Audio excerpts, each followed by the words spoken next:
Naquela manhã, na BR-181, o asfalto fervia sob o sol inclemente e um caminhoneiro perderia o controle. Não era só o veículo que rodava sem rumo, mas uma vida inteira de dor prestes a colidir. Dizem que Santo Antônio operou o milagre, e sim, algo divino aconteceu. Mas a verdade que eu, depois de anos debruçado sobre relatos assim, aprendi a enxergar, é que o milagre maior começou bem antes, no coração de um homem chamado Elias. Ele pensou que tudo estava perdido, até que a colisão iminente o forçou a ver o invisível. Fique comigo, e você vai entender como. Elias. O nome dele ressoava como um eco na cabine do caminhão. Um som pesado, quase um lamento. A BR-181 era a sua segunda casa. O cheiro de diesel e pneu aquecido, seu perfume diário. Ele conhecia cada curva, cada buraco daquela estrada, que serpenteava pelo interior do Brasil como uma cicatriz antiga. Mas a cicatriz mais profunda, a que ele carregava por dentro, não estava no asfalto. Ela vinha de casa, da voz suave da mãe, Dona Celeste, que ele amava mais que tudo. Dona Celeste, uma mulher de fé que parecia carregar o céu nos olhos, havia perdido um filho antes de Elias nascer. Um bebê que mal respirou. A dor dela se misturava com os sussurros da comunidade. Aquelas vozes, que se espalhavam como fumaça de queimada no ar seco do sertão, falavam de castigo divino. Acha que isso é pesado? Imagine o coração de uma mãe ouvindo isso, e o de um filho, Elias, que veio depois. Ele veio ao mundo como um sopro de esperança para ela. Sim. Mas para Elias era também a sombra de uma culpa que não era sua. Cada vez que a mãe o abraçava com aquele carinho quase desesperado, Elias sentia um peso, um frio que subia pela espinha, como se estivesse ocupando um lugar que não lhe pertencia. Ele era o substituto, o filho da promessa, mas também o lembrete constante de uma perda. Você já sentiu isso? A pressão de ser algo que os outros esperam, mas que você não consegue ser? Se isso cutucou algo em você, escreva agora: quero a verdade. A vida dele era uma fuga silenciosa. Fugir dos olhares, das expectativas, daquela sombra. A solidão da estrada, o ronco do motor eram seus únicos confidentes. Ele comia pão com manteiga e café forte em postos de beira de estrada, o gosto amargo na boca, mas preferia isso à doçura forçada de um lar onde a alegria vinha com um preço. Ele dirigia por horas a fio, os olhos fixos na linha amarela, o corpo exausto, mas a mente ainda mais. Era um cansaço que não vinha dos braços, mas de um peso invisível sobre os ombros, da alma. Se você já sentiu esse chamado, diga: abre meus olhos. Naquela semana, antes da BR-181 se tornar o palco do seu quase fim, Elias começou a notar coisas estranhas. Pequenos detalhes. A foto desbotada da mãe no painel, que ele havia ajeitado 1000 vezes, parecia sempre um pouco torta, pendendo para a direita. Não era o balanço da estrada, era como se alguém ou algo estivesse movendo. Ou a percepção dele. Ele parava, ajeitava, e minutos depois, lá estava ela de novo, inclinada. Um arrepio, um aviso. O sono, que já era leve, virou uma tortura. Ele acordava no meio da noite, o coração batendo forte no peito, um tambor descompassado e o suor frio escorrendo pela nuca. O silêncio da cabine, que antes era seu refúgio, agora parecia gritar.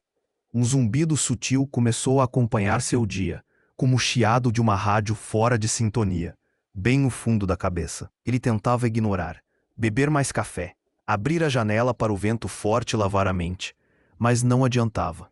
Aquele zumbido era um som que vinha de dentro, não de fora. A concentração, sua maior aliada na estrada, começou a falhar.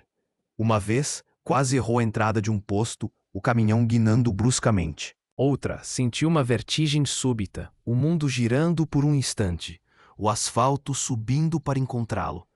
Não era fadiga, era algo mais profundo, mais sombrio. Uma sensação de que o chão sob seus pés, ou no caso, as rodas, estava perdendo a solidez. Ele sentia um peso no peito, como se uma mão invisível o apertasse, roubando-lhe o ar. Você já sentiu essa pressão? Se acredita que a consciência continua, escreva: eu acredito. E foi assim, com um zumbido na cabeça, o coração acelerado e a sensação de que a realidade se dobrava, que Elias pegou a BR-181 naquela manhã fatídica. O sol era um forno. O ar tremia sobre o asfalto. As horas se esticavam, cada minuto parecendo uma eternidade. Ele sentia que não estava mais no controle, não só do caminhão, mas de si mesmo. As bordas da estrada da sua vida começavam a se dissolver. A paisagem passava em borrões coloridos, sem forma, sem sentido. E silêncio na cabine era ensurdecedor, um vácuo que sugava todos os outros sons. Ele estava sozinho, completamente, sem saída. Ele estava sozinho, completamente, sem saída. O calor dentro da cabine era um forno, um abafamento que grudava na pele, enquanto o cheiro de diesel queimado e borracha velha parecia entrar pelos poros. A BR-181 virou um túnel de luz ofuscante, o asfalto tremendo sob o peso do caminhão, mas Elias sentia que era seu próprio corpo que tremia, de dentro para fora. Os pneus cantavam um lamento seco, um som que antes era familiar, agora era uma melodia de desespero. Ele suava frio, um suor que não vinha do calor externo, mas de um medo que gelava a alma, um frio que subia pela espinha e apertava o estômago. As mãos dele, antes firmes no volante, agora estavam úmidas e escorregadias. O zumbido na cabeça cresceu, virou um grito agudo, abafando o ronco do motor, abafando tudo. A visão ficou turva, como se uma névoa densa tivesse baixado sobre a estrada, e ele se viu navegando em um mar de incertezas, sem bússola. A sensação de peso no peito era quase insuportável, um fardo invisível que empurrava para baixo, para o asfalto. Ele tiscou, tentou focar, mas a linha amarela no centro da pista dançava, se contorcia, zombava dele. Era como se a própria estrada o puxasse para um abismo. Se entendeu o perigo do orgulho, comenta: o orgulho cega. Naquele instante, enquanto o caminhão parecia ganhar vida própria, Elias não via apenas a estrada. Via flashes da vida, como um filme antigo embaçado. Via a vizinha, Dona Elsa, sempre com a Bíblia na mão, mas com a língua afiada para a vida alheia, enchendo o peito de orgulho por sua fé, mas esquecendo a compaixão. Via o pastor da igreja, um homem respeitado, mas que trocava a verdade por elogios, erguendo um palco para si, não para a mensagem. Elias via a si mesmo, em cada um deles, a sua própria busca por aceitação. A idolatria silenciosa de tentar ser perfeito para compensar a culpa que não era sua. O engano de acreditar que o trabalho árduo na estrada o livraria dos fantasmas de casa. Ele estava fugindo, sempre fugindo. Aquele peso, aquele zumbido, a visão embaçada, tudo se juntou num único ponto. O volante escapou das mãos de Elias por um breve, terrível momento. Foi um segundo, talvez menos, mas pareceu uma eternidade. O caminhão, uma massa de metal e carga, começou a guinar a sair da sua faixa. O chão sob as rodas deixou de ser sólido, virou um tapete escorregadio, sem aderência. O som do pneu rasgando o asfalto, um urro metálico, gelou o sangue. Eu senti, ao ler o relato, o mesmo desespero que ele deve ter sentido. E então, o impensável. O caminhão de Elias invadiu a contramão. Ele viu, como em câmera lenta, um vulto vermelho se aproximando, crescendo, virando um ponto de luz que ofuscava tudo. Era outro caminhão, vindo na direção oposta, a toda velocidade. O motorista, um homem de rosto cansado e olhos arregalados, com um boné simples na cabeça, parecia gritar, mas nenhum som chegava a Elias. Era a imagem da morte vindo em sua direção. Um confronto inevitável, um encontro marcado com o destino que ele tanto tentou evitar. Aquele boné, simples, mas que parecia um halo de luz naquele momento de terror, parecia me dizer algo. Não era apenas um acidente. Era o encontro de Elias com tudo o que ele havia reprimido. O medo, a culpa, a sensação de não ser digno. O ar dentro da cabine ficou rarefeito, o cheiro de ozônio, de algo prestes a explodir, invadiu suas narinas. O corpo de Elias travou, os músculos rígidos, esperando o impacto. Ele não conseguia desviar, não conseguia frear. Era o fim. Eu achei que era o fim para ele, para a história, para tudo. Mas no milésimo de segundo antes da colisão que parecia certa, algo aconteceu. Se você precisa romper com o engano, Escreve: livra-me do engano. Uma voz. Não era um som externo, não era o grito do outro caminhoneiro. Era uma voz que ressoava dentro dele, clara como um sino, mas suave como um sussurro. Uma voz que parecia vir do mais profundo de sua memória, ou de um lugar ainda mais antigo. E essa voz pronunciou apenas um nome que ele havia ouvido a vida inteira, na boca de sua mãe, nos cantos da igreja, mas que nunca havia tocado seu coração daquele jeito. Santo Antônio. A palavra ecoou, não como um pedido de socorro, mas como uma presença, uma força que não se podia ignorar. Ela trouxe consigo um cheiro de mato molhado depois da chuva, um perfume de terra que ele não sentia há anos, desde a infância na roça. Naquele instante, enquanto o nome se formava em sua mente, a luz do caminhão vermelho do outro lado da pista pareceu parar. O tempo, que antes corria descontrolado, congelou. Elias sentiu um calor suave, não o calor sufocante da cabine, mas um calor que vinha de dentro, sem queimar por fora, preenchendo o vazio em seu peito.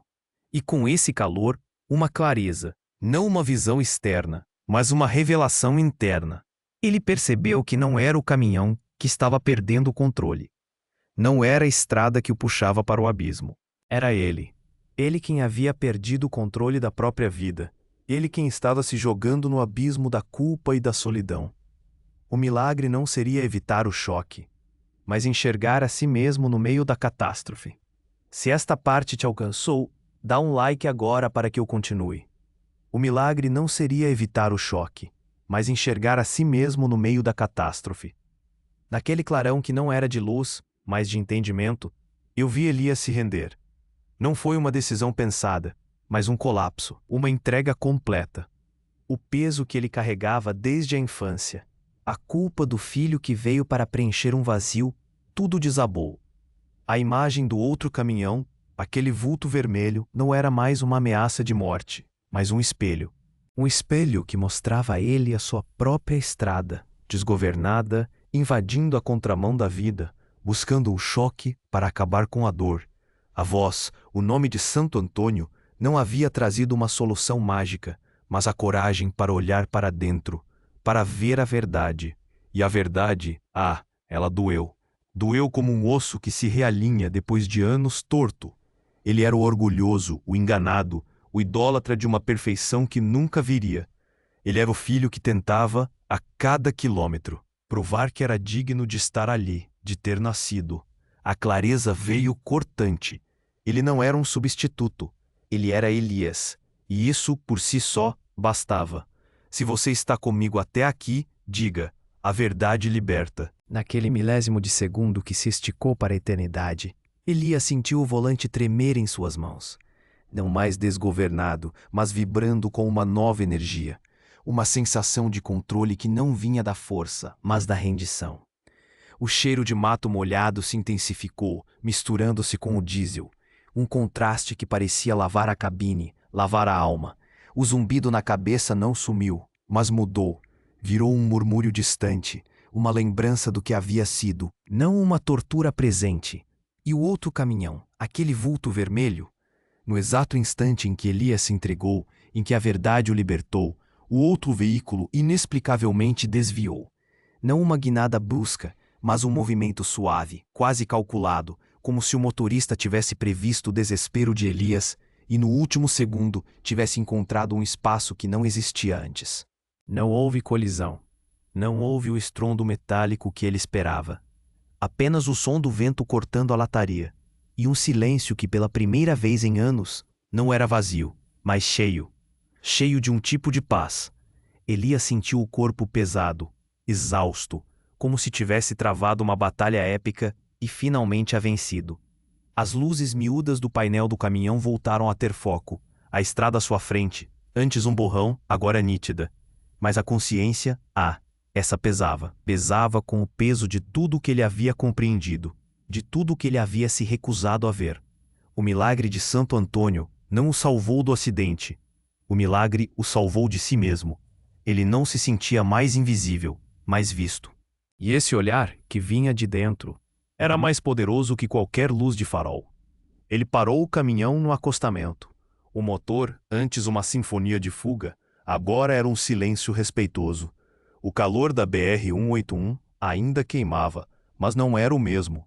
O suor que escorria pelo rosto dele não era de medo, mas de um alívio profundo, uma catarse. Ele desceu da cabine, as pernas bambas, o chão sob os pés ainda um pouco incerto. Respirou fundo o ar seco, o cheiro de poeira e mato. Aquele dia não era o fim, mas um recomeço. Um recomeço que se manifestaria em cada detalhe da sua vida. A primeira mudança foi sutil, mas profunda. Sua rotina na estrada não era mais uma fuga, mas uma jornada. Ele começou a ver as paisagens, não apenas a linha amarela.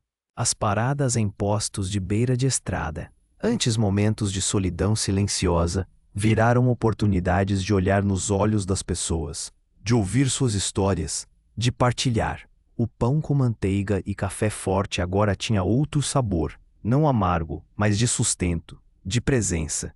Ele começou a ligar para Dona Celeste todos os dias, não por obrigação, mas por um desejo genuíno de ouvir a voz dela, de sentir o carinho que ele antes repelia. Aquele frio na espinha, que o fazia sentir-se indigno do amor da mãe, desapareceu. Deu lugar a um calor suave, um calor de pertencimento. Se decide mudar hoje, comenta, novo começo. Ele passou a observar as pequenas coisas, o canto dos pássaros ao amanhecer, a forma como a luz do sol batia nas folhas das árvores, as cores do entardecer no horizonte. Antes, tudo era um borrão apressado, uma tela de fundo para sua própria dor. Agora era a vida, vibrante. Ele se permitia sentir, sem a culpa, sem o peso. Aquele zumbido na cabeça, que ainda aparecia de vez em quando, era como um lembrete, um eco distante de quem ele havia sido, mas não mais uma prisão. Ele estava livre, liberdade que vinha não de uma ausência de problemas, mas de uma nova forma de encará-los, de vivê-los. A relação com a família também começou a se transformar. As visitas à casa da mãe, antes rápidas e cheias de uma atenção não dita, se tornaram mais longas, mais verdadeiras. Ele passou a abraçar Dona Celeste com a força de quem havia encontrado o caminho de volta. E ela, com lágrimas nos olhos, sentia a mudança. Ele contava suas histórias da estrada, não com a amargura de quem fugia, mas com a alegria de quem descobria o mundo. O cheiro de casa, de café coado e bolo de fubá, que antes trazia um peso, agora era um abraço quente, um refúgio. Ele não era mais o filho que tentava compensar uma perda, mas o filho amado, simplesmente. Se essa decisão é sua, escreve, Jesus, eu te escolho. Se essa decisão é sua, escreve, Jesus, eu te escolho. Elias antes usava o consumo como uma fuga. Comia rápido, sem sabor, apenas para calar uma fome que não era do estômago. Engolia café amargo, um atrás do outro, para espantar o sono e os pensamentos incômodos.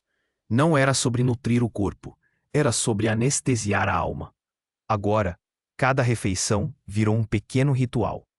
Ele mastigava devagar, sentindo o gosto da comida simples, do arroz com feijão, da carne de panela. Não precisava mais de excessos para se sentir completo. A saciedade vinha de dentro, de uma paz que ele não conhecia. Ele parou de comprar coisas desnecessárias, de gastar para compensar vazios. Aquela sensação constante de que faltava algo, de que precisava de mais para ser feliz, se esvaziou. Ele se sentia completo, com o pouco que tinha. Uma leveza invadiu seu peito, uma gratidão genuína. Se alguém veio à sua mente ao ouvir isso, envie agora para essa pessoa. Na comunidade, a transformação foi ainda mais visível, quase palpável. Antes, Elias se escondia, evitava os olhares, as perguntas. Achava que todos viam a sombra da culpa nele, o filho que veio para preencher um lugar vazio. Agora, ele procurava as pessoas. Naqueles postos de estrada, que antes eram só paradas técnicas e solitárias, ele começou a ouvir de verdade, a conversar com outros caminhoneiros, com os frentistas, com as cozinheiras. Oferecia ajuda, um pneu furado, uma informação sobre a estrada, um ombro amigo para quem parecia cansado demais. Ele não falava do milagre abertamente, não como um pregador, Mas sua presença, a forma como ele olhava, o jeito calmo e atencioso, falava mais que 1000 palavras. As pessoas começaram a notar. O Elias mudou, elas sussurravam. Não era mais o Elias fechado, sombrio. Era um Elias que irradiava uma luz diferente, um calor que alcançava quem estava perto. A mesma luz que naquele instante terrível na BR-181, ele viu no boné do outro motorista. Um sinal de que a bondade existe em cada um. Ele parou de julgar, de se fechar. Deixou de ser um estranho. Virou um elo. Mas a mudança mais profunda, a que reordenou todo o seu universo, foi na devoção. A fé, para Elias, sempre foi um fardo pesado. Uma série de regras, de culpas, de um Deus distante que parecia cobrar em preço alto por sua mera existência. Aquele castigo divino que rondava a história de sua mãe, a ideia de que ele era um substituto. Tudo isso o afastava de qualquer conexão verdadeira. Santo Antônio, para ele, era apenas um santo da igreja, uma figura de estampa, uma promessa distante de intercessão. Mas agora, aquele nome, aquela voz interna na BR-181, havia se tornado um portal, uma conexão direta, pessoal. Ele começou a ler a Bíblia não por obrigação, não por medo, mas por sede. Por um desejo ardente de entender aquela voz, aquele calor suave que o preencheu na hora da colisão iminente. Ele percebeu que Deus não era um juiz distante, apontando o dedo para suas falhas e imperfeições. Não era um pai que o via pelos seus defeitos, pelos seus medos, pela sua história de culpa. Era um pai que via a sua essência, a sua dor mais profunda, e o amava incondicionalmente sem reservas. Sua fé, antes uma corrente pesada que o arrastava para baixo, tornou-se uma ponte que o ligava a algo maior, a um amor que curava todas as feridas, que desfazia todos os nós da alma. Um amor que fazia o cheiro de mato molhado e terra molhada que ele sentiu naquele momento ser um convite, não um adeus. Se você valoriza relatos sem maquiagem, inscreva-se para caminhar comigo. Sua relação com a vida, com o passado doloroso, começou a se curar de verdade. As rejeições que ele sentiu, os fracassos que acumulou em silêncio, a solidão que o acompanhou por tantos quilômetros, tudo se encaixou como peças de um quebra-cabeça que ele finalmente conseguia ver completo. Não era um quebra-cabeça fácil. Tinha cores escuras, bordas rasgadas, mas ele conseguia ver o desenho. Ele não se sentia mais invisível, mas escolhido, aceito de forma plena, libertado das correntes invisíveis da culpa e da inadequação que o prendiam. Aquela brisa que entrava pela janela do caminhão, antes um sopro de solidão, agora era um abraço. Elias não era apenas um sobrevivente daquela BR-181. Ele era, acima de tudo, uma testemunha. Uma testemunha viva de que, mesmo quando a vida nos empurra para a contramão, quando o asfalto parece sumir sob nossos pés, há uma mão que opera. Não para evitar a tempestade, jamais, mas para nos mostrar que somos dignos de ser salvos dela, dignos de um amor que transcende a dor e a culpa. A história dele, a confissão de uma vida marcada pela dor e resgatada pela fé, é a essência do que buscamos revelar aqui no Santo Antônio Milagres. Talvez você esteja pensando, que bom para Elias. Mas e eu? Talvez você não seja um caminhoneiro. Talvez sua BR-181 não seja uma estrada de asfalto, mas uma rotina que te sufoca, um relacionamento que te desgasta, um vazio que te persegue. Você sente essa pressão? Aquele zumbido, aquele peso no peito, aquela sensação de que algo precisa mudar, mas você não sabe o que ou como? Eu te pergunto, e se você também, em meio à sua própria BR-81, estiver sendo chamado a enxergar o milagre que já reside em você? A vida nos apresenta encruzilhadas disfarçadas de problemas, dificuldades, obstáculos. Elias enfrentou a sua no limite, com o cheiro de ozônio e pneu queimado invadindo suas narinas. Mas o que ele descobriu não foi uma rota de fuga, e sim um caminho para dentro, para a verdade. Não era sobre o caminhão desgovernado, era sobre a alma. A sua alma agora está pedindo o mesmo. Está pedindo um desvio, uma parada, um instante para ouvir aquela voz que talvez você tenha ignorado por tempo demais. Pense por um momento, qual é a contramão? Onde você tem se jogado no abismo? buscando um choque para acabar com a dor ou para preencher um vazio que só cresce. É o orgulho que te cega, como Elias viu na vizinha e no pastor, e em si mesmo. É o engano de tentar ser perfeito para ser aceito, para compensar uma culpa que nem é sua. Ou é a idolatria de coisas que não te preenchem, que te deixa com um gosto amargo na boca, mesmo que pareçam doces? Se isso te fez parar, se essa pergunta te cutucou, escreva agora nos comentários. Quero a verdade. Elias antes sentia um frio que subia pela espinha, um medo de não ser digno, de não pertencer. E você, o que te gela por dentro? Que tipo de vazio você tenta preencher com a velocidade da vida, com o barulho constante, com a fuga silenciosa? O milagre de Santo Antônio para Elias não foi uma intervenção mágica que o livrou de um acidente. Foi uma revelação interna, uma clareza que doeu, mas libertou. A clareza de que ele era Elias, completo, amado, digno. E isso bastava. Essa aceitação não veio de fora, de aprovação alheia. Veio de dentro, de uma voz que sussurrou um nome e reordenou tudo. Uma voz que trouxe um calor suave, que não queimava, mas aquecia a alma. Você já sentiu essa voz? Essa presença? Talvez não com o nome de Santo Antônio, mas com uma certeza que vem do fundo do seu ser. Uma certeza de que você não está sozinho, de que há algo maior te chamando para enxergar o milagre em você. Se essa voz já te chamou, mesmo que em sussurros, diga agora: abre meus olhos. Não é sobre religião, mas sobre relação. Não é sobre regras, mas sobre o coração. A fé de Elias, antes uma corrente, virou uma ponte. Uma ponte entre quem ele era e quem ele foi chamado a ser. É uma ponte que ele ainda está cruzando, um passo de cada vez, sentindo o vento no rosto e o chão firme sob os pés. E você? Você está pronto para construir a sua? Para deixar para trás o peso da culpa, da inadequação, da busca incessante por aprovação? Você está pronto para ver o milagre que já reside em você?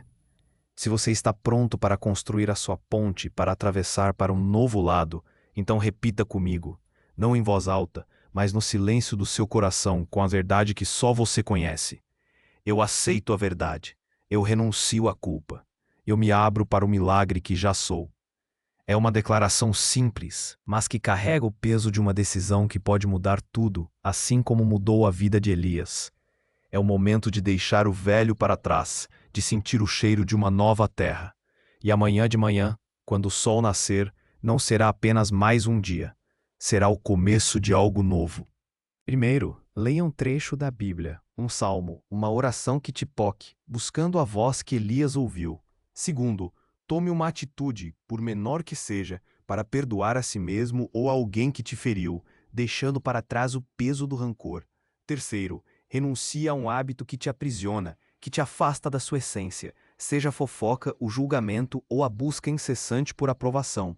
E por último, procure uma pessoa, alguém que você ama ou alguém que te inspira, e compartilhe um pouco dessa nova perspectiva. Deixe o calor da presença curar. A história de Elias, o caminhoneiro que perdeu o controle na BR-181, mas encontrou a si mesmo na iminência de um choque, é um convite. Um convite para você olhar para dentro, para ver a mão que opera, não para evitar a tempestade, mas para te mostrar que você é digno de ser salvo dela, que o milagre já reside em você. No próximo vídeo do Santo Antônio Milagres, vamos mergulhar na jornada de uma artista venerada que, no auge da fama, descobriu a solidão do palco e o preço da luz artificial. Uma história que vai te fazer questionar onde você tem buscado o seu próprio brilho. Fique conosco.